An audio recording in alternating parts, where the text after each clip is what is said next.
What's up, guys? The Methodical Show here tonight to bring you the review for Season 7, Episode 7, The Queen's Gambit. Now, where to even start with this episode? This episode tonight was incredibly good.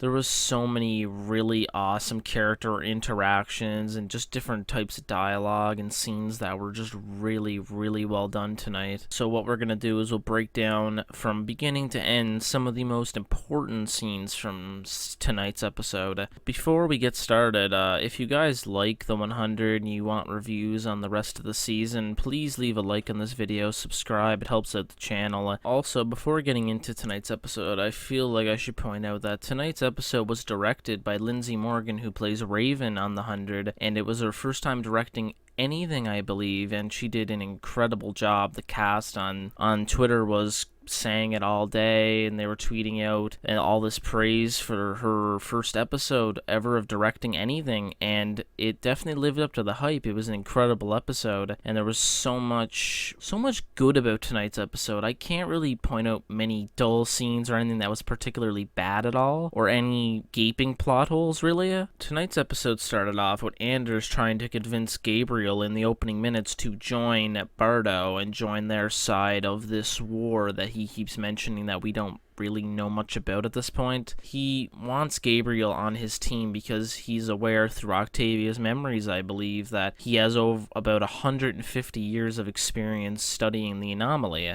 And when Anders presents this to Gabriel in the opening minutes, there really isn't any pushback from Gabriel at all on this idea. Mostly because probably he can't really push back. What are they going to do? Just throw him back in his cell? There's not really much he can really say, so he goes along with it and decides to join with them and help some of their scientists and stuff study the anomaly. Now, where this episode really picks up and becomes interesting right off the bat is when Murphy and Sheidheda are playing chess, and when he first goes in there, Murphy, I don't think intended to, but he ends up spending the entire episode with Sheidheda playing chess, pretty much. Sheidheda had said to Murphy and suggested that Murphy may be scared of him and things like this to get him to play chess. Now, we would find out later that he was really just trying to keep him there and let emori deal with the other things, because he was aware that they wouldn't listen to Kaylee Prime, but they would Daniel Prime. The fanatics would anyway.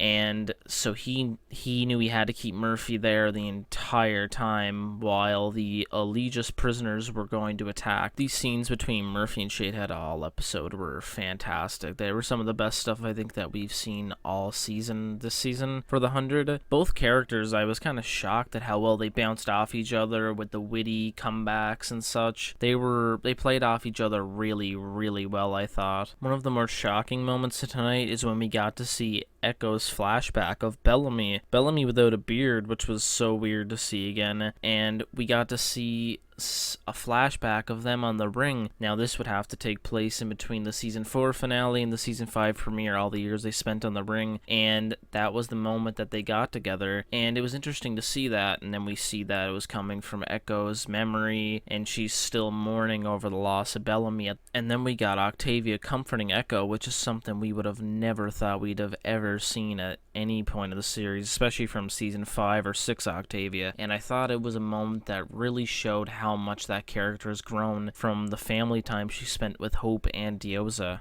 And speaking of Hope and Dioza, we got a scene of them right afterwards, and it was a bit contentious and confrontational between the two of them for a ton of different reasons. And it was kind of like a mother-daughter reconnecting scene more than anything. And I think this was definitely needed because now we've seen Dioza and Octavia be close with the kid who played Hope, but we needed more emotional scenes from the older Hope and Dioza, so I thought this was a really good scene, and I think it was very much needed to progress them as a mother-daughter duo. Another thing we got a lot of tonight was Emori, and most of her role in this episode was setting up Unity Day and going around and talking to Nelson and Nikki and all these other people about where they stand in this whole thing thing with Sanctum, with the fanatics, with the children of Gabriel, and where everything is going to happen. And she was kind of taking the role as the leader at this point in setting up everything that was going to happen with Unity Day this episode. And once we went back to Echo and Octavia after she was done mourning Bellamy,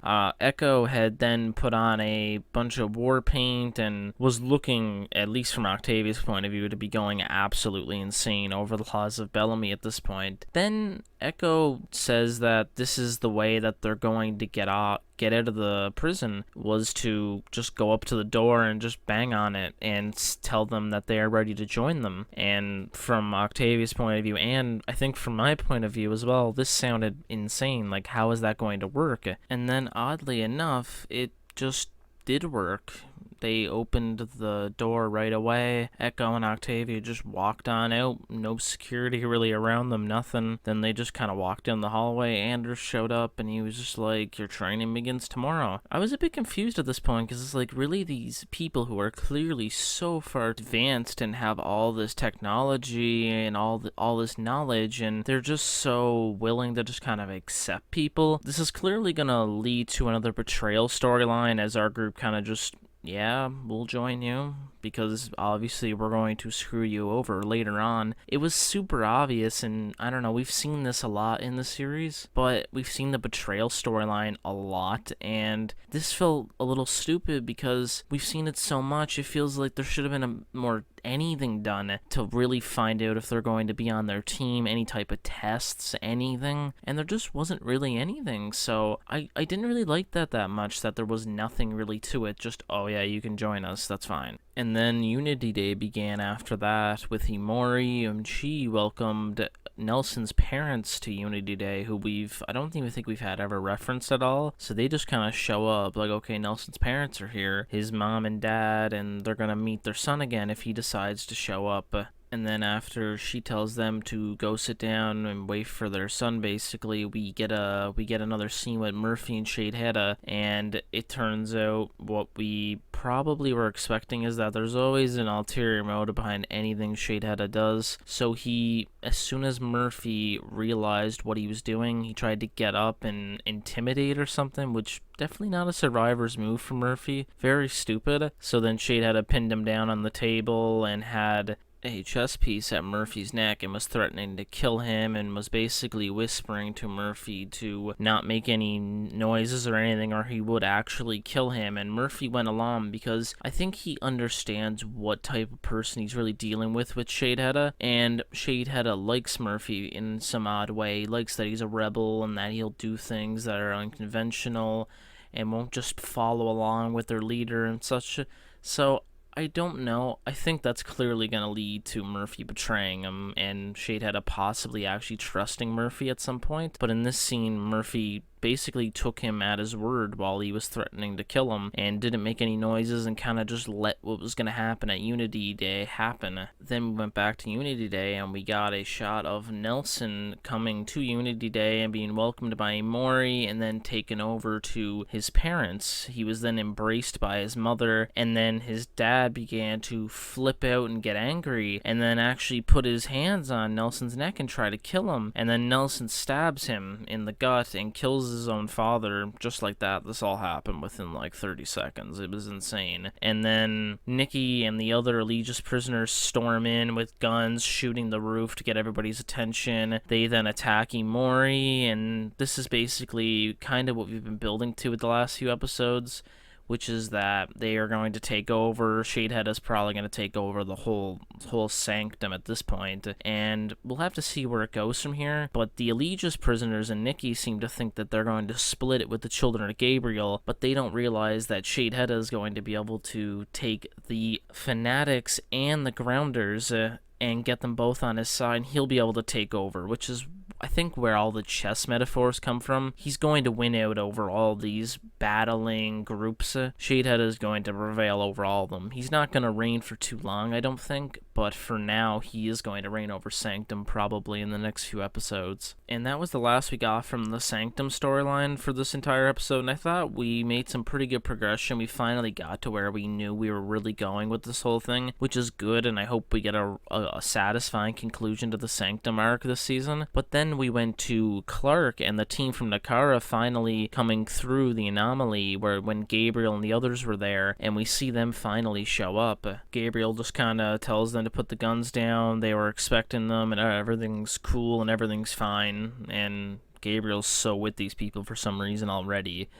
So they listen to him, obviously knowing him and hoping he hasn't been brainwashed, which at this point wouldn't be much of a surprise. Gabriel then tells Clarke and everyone that's there, and there's so many people from day one that are there in that particular group. You have Clarke, you have Raven, and you have Miller, who've all known Bellamy since the damn pilot, pretty much. Well, Raven didn't know him then, but you know what I mean. They all know each other from the very beginning, and they're obviously all heartbroken that Bellamy is dead. But I don't really think he is, but like, that is the emotion that came over them, and then they're all heartbroken, Clarke, Raven, Miller, and then that's the last thing we really see of them, and then we see Anders going to level 13, which is the first time we've seen this for this entire time we've been in Bardo. He then goes into this dark room. He then does some like weird satanic ritual with a sang, and then a box opens up, and it's Bill Cadogan, which anybody who's been really paying attention would probably know was from the Second Dawn bunker back in, like, I think it was season 3, and he's back. It's like, okay, well, people kind of expected him to be back,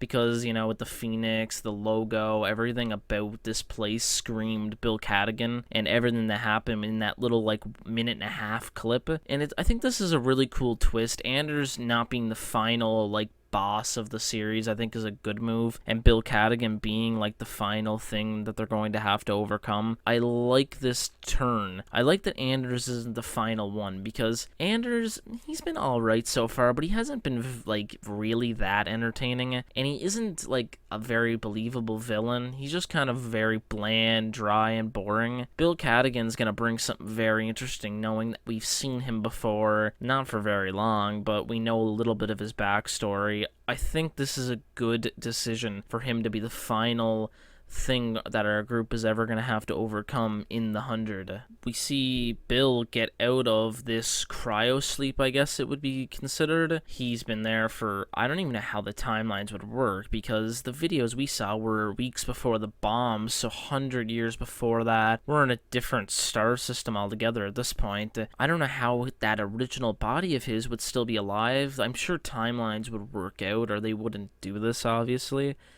But it's strange still, like, it's hundreds of years in difference we're talking here, and his original body's still alive. And he wasn't exactly a young guy back then to begin with. He looked like he was in his 40s, 50s back then. So he's still alive, his original body. I was thinking maybe they bring him back, but my drive stuff, he's in a different body now, type of thing, but they didn't even go through with that. They brought back the original actor that played Bill Cadogan from that season, and from that scene when Jaha was into that and looking for a bunker back in season 4. We see Anders help Bill out of this machine that's kept him alive for hundreds of years, and basically tell him that Clarke's here, and they keep talking about how Clarke's the key to winning the last war. I'm pretty sure this has something to do with the City of Light. I've seen theories about it, and I don't know, we're not really supposed to know too much about that at this point, I don't think, but they clearly got some type of plan, something they're going to be able to crack the anomaly. This was a very interesting end to an awesome episode, I thought, this week for the 100, and next week is going to be the prequel episode, and I'm very, very interested to see how this plays out next week with the prequel, and if we see any more of our characters next week. I think we're going to see something, because in the description for the episode next week, we see a mention of Clarke,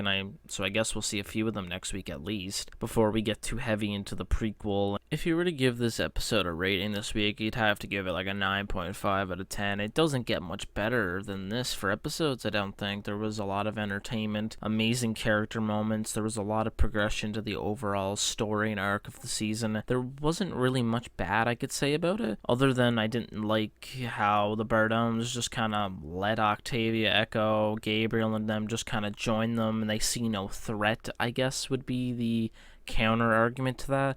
They see no threat of them, which is obviously we're going to see that's wrong of them to think that. But yeah, that brings me to the end of this review, and an awesome directing debut for Lindsay Morgan, and an incredible episode. And if you guys want to see more 100 reviews, subscribe again, leave a like, and I will be sure to review more of them in the coming weeks. There's plenty more of this season to go. But until then, I'll catch you guys in the next video.